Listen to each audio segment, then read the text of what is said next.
তো আপনাদের প্রত্যেকের জন্যই বিরাট সুখবর। এবার বৃদ্ধ ভাতা প্রকল্পে 1000 টাকার পরিবর্তে 1800 টাকা দেওয়া হবে এবং এটা কিন্তু স্বয়ং মুখ্যমন্ত্রী নিজেই ঘোষণা করেছেন। আর এই ভিডিওর মাধ্যমে জানতে পারবেন কবে থেকে ভাতার টাকা বাড়ানো হবে এবং কারা কারা 1000 টাকার পরিবর্তে 1800 টাকা পাবেন। তো ভিডিওটি আপনাদের প্রত্যেকেরই কাজে আসবে, অবশ্যই শুরু থেকে শেষ পর্যন্ত দেখবেন। ভিডিওটি ভালো লাগলে লাইক করবেন, চ্যানেলটিকে সাবস্ক্রাইব করে পাশে রাখা বেল আইকনটি প্রেস করে নোটিফিকেশন অল করে রাখবেন, সবার সুবিধার্থে ভিডিওটি শেয়ার করবেন। তো চলুন শুরু করি। তো সম্পূর্ণ নতুন একটি আপডেট আপনারা দেখতে পাচ্ছেন, যেখানে বলা হচ্ছে 1000 থেকে বাড়িয়ে 1800 এই প্রকল্পের বরাদ্দ বাড়ালেন মুখ্যমন্ত্রী। বছর শেষের আগেই কিন্তু মিলল বিরাট সুখবর। তো কি বলেছেন মুখ্যমন্ত্রী, ডিটেলস আমরা দেখে নেব। তো দেখতে পাচ্ছেন রাজ্যবাসীর সুবিধার কথা ভেবে একাধিক প্রকল্প চালু করেছে পশ্চিমবঙ্গ সরকার। এর মধ্যে বেশ কিছু প্রকল্পে আবার ভাতা প্রদান করে রাজ্য সরকার। এবার কিন্তু এমন একটি স্কিমে বরাদ্দ বাড়ানোর কথা ঘোষণা করলেন মুখ্যমন্ত্রী মমতা বন্দ্যোপাধ্যায়। শুক্রবার কিন্তু এই সুখবর দিয়েছেন তিনি, অর্থাৎ শুক্রবার কিন্তু একটি অনুষ্ঠানে তিনি এই ভাতা বাড়িয়েছেন।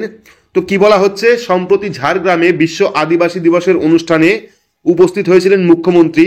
সেখানে জানিয়েছিলেন জনজাতি গোষ্ঠীর পাশে দাঁড়াতে রাজ্য সরকার নানা প্রকল্প ও পরিকল্পনা নিয়েছে। শুক্রবার বিরসা মুন্ডার 150তম জন্মবার্ষিকী উপলক্ষে আরও একটি বড় ঘোষণা করলেন মুখ্যমন্ত্রী মমতা বন্দ্যোপাধ্যায়।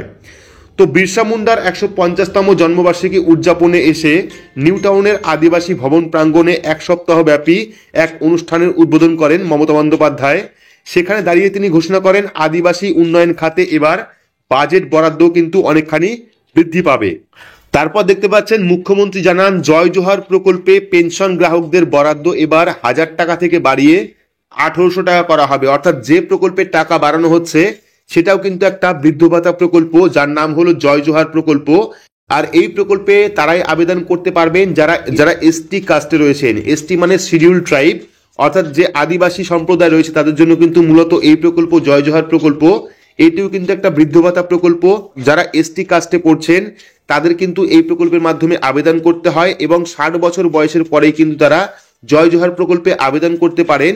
আগে কিন্তু জয় জোহার প্রকল্পে 1000 টাকা প্রতি মাসে ভাতা দেওয়া হতো, এবার কিন্তু সেটা বাড়িয়ে 1800 টাকা করা হচ্ছে, অর্থাৎ 800 টাকা কিন্তু বাড়ছে এই জয় জোহার প্রকল্পে।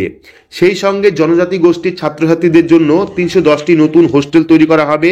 রিপোর্ট বলছে জনজাতি উন্নয়ন সম্বন্ধিত বিষয়ে বৈঠক ডেকেছেন মমতা, সেখানেই কিন্তু এই বিষয়ে বিশদ আলোচনা হতে পারে, অর্থাৎ সোমবার কিন্তু এই বিষয়ে আলোচনা হতে পারে।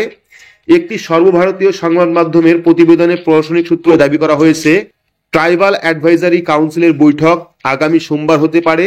এদিকে গতকাল মমতা দাবি করেন তার সরকার বরাবর জনজাতি কল্যাণে প্রাধান্য দিয়েছেন। তিনি আদিবাসী সম্প্রদায়ের মানুষের হাতে এদিন ধামসা ও মাদল তুলে দেন, সেই সঙ্গে তাদের সঙ্গে নাচের তালে পাও মেলান। গতকালের অনুষ্ঠানে শুক্রবার যে অনুষ্ঠান হয়েছিল সেখান থেকে ক্রীড়াক্ষেত্রে জনজাতি গোষ্ঠীর অবদানের কথাও শোনা যায় মুখ্যমন্ত্রীর মুখে। তাদের কৃতিত্বের কথা উল্লেখ করে মমতা বন্দ্যোপাধ্যায় বলেন, গর্ব করে এই কথা বলতে পারি আগামী দিনে কিন্তু এরা অলিম্পিকে জিতবে। তো এই ছিল আজকের আপডেট, অর্থাৎ যে ভাতা বাড়ানো হচ্ছে সেটা হলো জয় জোহার প্রকল্প। এই প্রকল্প কিন্তু এসটি কাস্টে যারা রয়েছেন তাদের জন্য এই প্রকল্প, এবং এই প্রকল্পে আগে 1000 টাকা দেওয়া হতো। এবার শুক্রবার কিন্তু মমতা বন্দ্যোপাধ্যায় নিজেই ঘোষণা করেছেন 1000 টাকার পরিবর্তে এবার জয় জোহার প্রকল্পের মাধ্যমে 1800 টাকা দেওয়া হবে। তো কারা কারা জয় জোহার প্রকল্পের আওতায় রয়েছেন অবশ্যই কমেন্ট বক্সে কমেন্ট করে জানাবেন। এই ছিল আজকে গুরুত্বপূর্ণ একটি আপডেটটি আপনাদের কেমন লাগলো অবশ্যই কমেন্ট বক্সে কমেন্ট করে জানাবেন। ভিডিওটি ভালো লাগলে লাইক করবেন, চ্যানেলটিকে সাবস্ক্রাইব করে পাশে রাখা বেল আইকনটি প্রেস করে নোটিফিকেশন অল করে রাখবেন, সবার সুবিধার্থে ভিডিওটি শেয়ার করবেন। তো আজকের মতো এইটুকুই, ধন্যবাদ।